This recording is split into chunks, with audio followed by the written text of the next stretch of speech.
Хората са станали много лоши. Мачкат наред.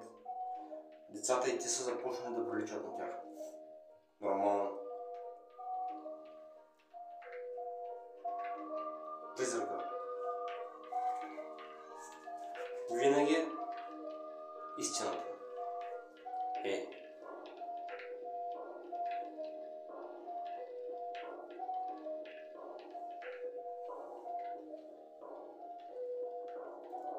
Живота е кръговрат, оглей са брат.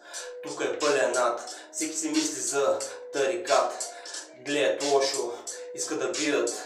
Ако могат даже от този свят ще те изтрият. Ако нямаш кола и поне малко пара, няма да е с тебе, няма да ти вика бебе.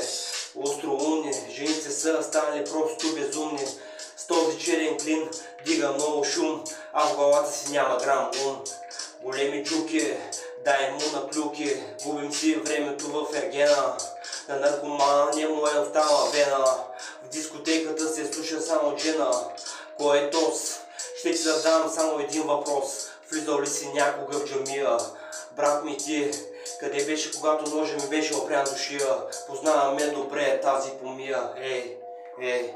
Няма лъжа, няма измама, не е останала една свясна дама.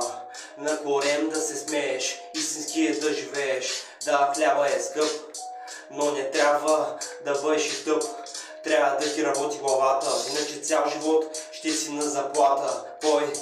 Кой е тос? Пристани от този психически тормоз.